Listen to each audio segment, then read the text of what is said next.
വാതിലടച്ചിരിക്കുവാണല്ലോ. ഇവിടെ ആരും ഇല്ലേ?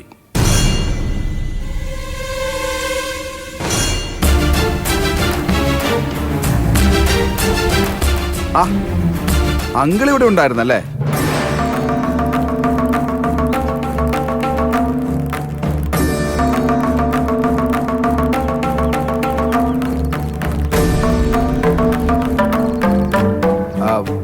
അങ്കിള് സുശീലാന്റിയുടെ ഹസ്ബൻഡ് അല്ലേ? അതെ. ആരാ? മനസ്സിലായില്ല. ഞാൻ വിനയൻ. അങ്കിള് വന്ന കാര്യമൊക്കെ ഞാൻ അറിഞ്ഞിരുന്നു. ഇതുവരെ വന്നൊന്ന് കാണാൻ പറ്റിയില്ല. കൈ കൊടുക്കല്ലേ? വിനയൻ ഇവിടുത്തെ ബന്ധത്തിലുള്ള ആരെങ്കിലും ആയിരിക്കും അല്ലേ? എനിക്ക് ബന്ധം ഇന്ദ്രന്റെ ഭാര്യയുടെ കുടുംബമായിട്ട്. ആണോ? അനുമോളുടെ ആരായിട്ട് വരും? അനുപമയുടെ അനിയത്തിയുടെ ഭർത്താവാണ് ഞാൻ, ചിലങ്കയുടെ. അങ്കിളിന് ചിലങ്ക അറിയോ? ഇല്ല. അനുമോൾക്ക് 4 സഹോദരിമാരുണ്ടെന്നറിയാം.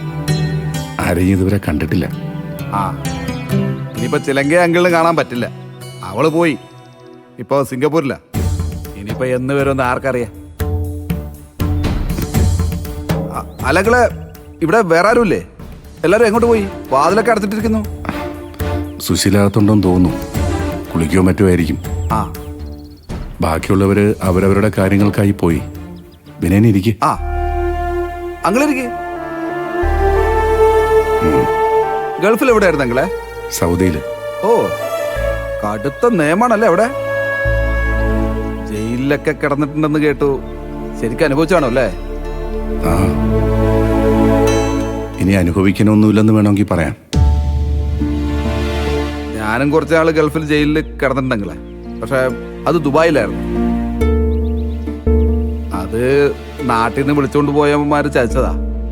10-15 ലക്ഷം രൂപയും പോയി. മലയാളിയെ കൊണ്ടുപോയി കുഴി ചാടിക്കുന്നത് മലയാളി തന്നെ. സത്യാങ്ങളെ. ജയിലിനേക്കാൾ വലിയ ദുരിതമാണ് മരുഭൂമിയിലെ ജോലി സ്ഥലത്ത് ഞാൻ അനുഭവിച്ചത്.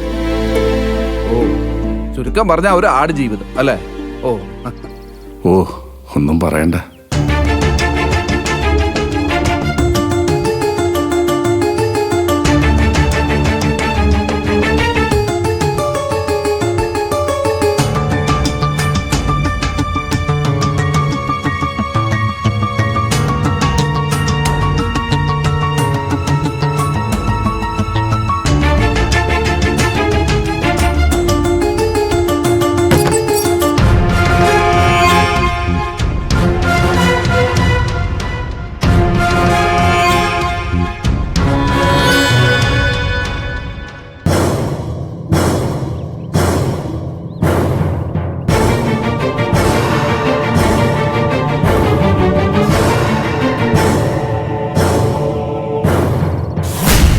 വിനയ,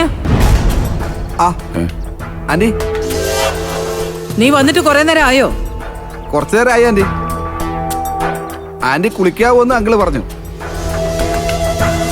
പിന്നെ ആന്റി വരുന്നത് വരെ അങ്കിളുമായിട്ട് കുറച്ച് ഗൾഫ് കാര്യങ്ങൾ പറഞ്ഞിരിക്കാന്ന് വിചാരിച്ചു. ഓ, ഗൾഫ് കാര്യം പോലും കേട്ട് തുടങ്ങിയപ്പോഴല്ലേ അതിന്റെ ഭീകരത മനസ്സിലാവുന്നത്. ഓ, അതൊക്കെ വെച്ച് നോക്കുമ്പോ ഞാൻ ദുബായ് ജയിലിൽ കിടന്നതൊക്കെ നിസ്സാരം. ഭാഗ്യം കൊണ്ട് മാത്രം ആന്റി ഈ മനുഷ്യനെ അവിടുന്ന് രക്ഷപ്പെട്ട് വന്നത്. ആരുടെ ഭാഗ്യം കൊണ്ടാ? അല്ല, ആരുടെ? ഇവരുടെ അല്ല.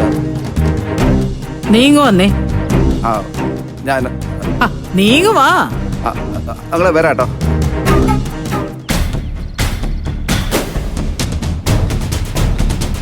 എന്താ ആന്റി? നീ അങ്ങേരെ കാണാനാണോ വന്നത്? അല്ല, ആന്റിയെ കാണാൻ. ആണല്ലോ. എന്നാ അകത്തേക്ക് വാ. വാ.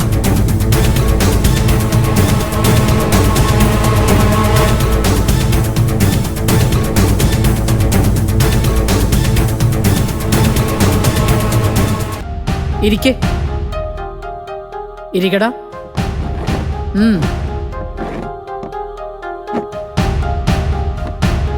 അതെ, നിന്നോട് ആരാ പറഞ്ഞത് ആ മനുഷ്യനെ ഈ വീട്ടിൽ അംഗീകരിച്ചെന്ന്? ഈ വീട്ടിലുള്ളവർക്ക് മുറ്റത്ത് കെട്ടിയിട്ട പട്ടിക്ക് തുല്യം അയാള്. അയ്യോ, അതൊന്നും എനിക്ക് അറിയില്ലായിരുന്നു ആന്റി. നേരെ ഉമ്മർത്ത് കാർന്നവരെ പോലൊക്കെ നിൽക്കുന്ന കണ്ടപ്പോ ഞാൻ വിചാരിച്ചു. പിന്നെ 18 കൊല്ലം മുമ്പ് കുടുംബത്തെ കളഞ്ഞു പോയവനെ ആരാടാ കാരണവരായിട്ട് വെക്കുന്നേ? അല്ലേ? എന്റെ ശത്രുക്കള് എന്നെ നാണം കെടുത്താൻ വേണ്ടി എവിടുന്നോ കെട്ടിയിറക്കിയത് അയാളെ. അല്ല, അതിപ്പോ ഈ ശത്രുക്കൾ എന്ന് പറയുമ്പോ ആന്റിക്ക് ഇഷ്ടമില്ലാത്ത ഒരാളെ ആന്റിയുടെ വീട്ടിലെത്തിക്കണമെങ്കിൽ അത് കുടുംബത്തിൽ തന്നെയുള്ള ആരെങ്കിലും ഒക്കെ ആയിരിക്കണമല്ലോ. അതെ, അതെല്ലോ. ബന്ധുവേഷം കെട്ടിയ കുറെ ശത്രുക്കൾ എനിക്കുണ്ടല്ലോ. അനന്ത മാഷും മോളും. ആ അച്ഛനും മോളും കൂടിയാ എവിടുന്നോ തെണ്ടി തിരിഞ്ഞു വന്ന ആ മനുഷ്യനെ ഇവിടെ കൊണ്ട് കെട്ടിയിറക്കിയത്. ദേവനിയ, നീയും സൂക്ഷിച്ചോ. ദേ, എന്തെങ്കിലും ഒരു അവസരം കിട്ടിയ ആനന്ദ മാഷ് നിന്റെ കുടുംബത്തിന് പണി തരും. നോക്കിക്കോ. എനിക്കിനി എന്ത് പണി കിട്ടാൻ ആന്റി? നല്ല രീതിയിൽ പണി കിട്ടിക്കിടക്കുക ഞാനിവിടെ. ആ, അതെന്തു പറ്റി? അല്ല, അനന്തമാഷ് ചീരുവിനെ മക്കളെയും വീണ്ടും നിന്റെ അടുത്തൊന്ന് എടുത്തോണ്ട് പോയോ? മക്കളെ വിളിച്ചോണ്ടൊന്നും പോയില്ല. പിന്നെ ചീരുവിനെ അയാള് സിംഗപ്പൂർക്കായിരുന്നു. സിംഗപ്പൂർക്കോ? ആ. എന്തിന്? അതവിടെ കുഞ്ഞമ്മയുടെ അടുത്ത്. അല്ല, അവിടെ അവൾക്കെന്താ കാര്യം? അല്ല, കുഞ്ഞമ്മയുടെ വീട്ടുജോലിക്കാരിയായിട്ട് വല്ലതും ആണോ? കുഞ്ഞമ്മയുടെ ഞാൻ പറയുന്നില്ല. ഞാൻ അവിടെ എന്തോ ജോലിയൊക്കെ ചെയ്തിട്ട് കുറെ എന്തൊക്കെ ഉണ്ടായിക്കൊണ്ട് വരാന്നൊക്കെ പറഞ്ഞിട്ടാ പോയത്. അയ്യോടാ. ഭർത്താവായ ഞാൻ തടയിടുന്നതിന് മുമ്പ് അവളങ്ങ് പറഞ്ഞു. അല്ല, അപ്പൊ കുട്ടികളോ? കുട്ടികളെ നീയാണോ നോക്കുന്നേ? എന്റെ തലയിൽ കെട്ടിവെച്ചിട്ടാ അവള് പോയത്. ആ, അയ്യോ. പക്ഷെ ഇളയ മോൻ, അവനെ എനിക്ക് വേണം. അവനെ ഞാൻ ആർക്കും വിട്ടുകൊടുക്കില്ല. ആഹാ, വിട്ടുകൊടുക്കരുത്. ആ, മറ്റേ 2 പിള്ളേരെ ഞാൻ നൂഡിൽ കൊണ്ടുപോയി അമ്പിളി ചേച്ചി ഏൽപ്പിച്ചു. അത് തന്നെ. ഇനിയിപ്പോ അവരെന്താ ചെയ്യും? അല്ല പിന്നെ, നോക്കട്ടെ. അല്ല വിനിയ, അപ്പൊ നീ വീണ്ടും തനിച്ചായല്ലോടാ. കഷ്ടമുണ്ട്. കൊഴപ്പില്ലെന്നേ. ചീരു സിംഗപ്പൂര് പോയിട്ട് വലിയ കാശുകാരിയൊക്കെ ആയിട്ട് വരും. അപ്പോഴും നിന്റെ ഭാര്യ തന്നെ ആയിരിക്കുമല്ലോ. പിന്നെന്താ? ദേ, വലിയ കോടിശ്ശേരിയൊക്കെ ആയിട്ട് 4-5 കൊല്ലം കഴിയുമ്പോ നിന്റെ അടുത്തേക്ക് തന്നെ വീണ്ടും തിരിച്ചു വരുമല്ലോ. 4-5 കൊല്ലൊന്നും വേണ്ട. അത്രയും നാളൊന്നും അവളവിടെ നിൽക്കില്ല ആന്റി. അതിനു മുമ്പ് അവള് വരും. ഇല്ലെങ്കിൽ വിനയനെ അവളെ വരുത്തും. എനിക്ക് വേണ്ട അവളോട് പണവും സമ്പത്തൊന്നല്ല, അവളെയാ, എന്റെ ഭാര്യയെ. ഓ, ഒരുപാട് കഷ്ടപ്പെട്ടാ ഞാൻ അവളെ തിരിച്ചു പിടിച്ചത്. എന്നിട്ടും എന്റെ കയ്യിൽ നിന്ന് വീണ്ടും അവള് വഴുതി പോയി കളഞ്ഞു. ഇത് ഞാൻ ചത്താലും പൊറുക്കില്ല ആന്റി.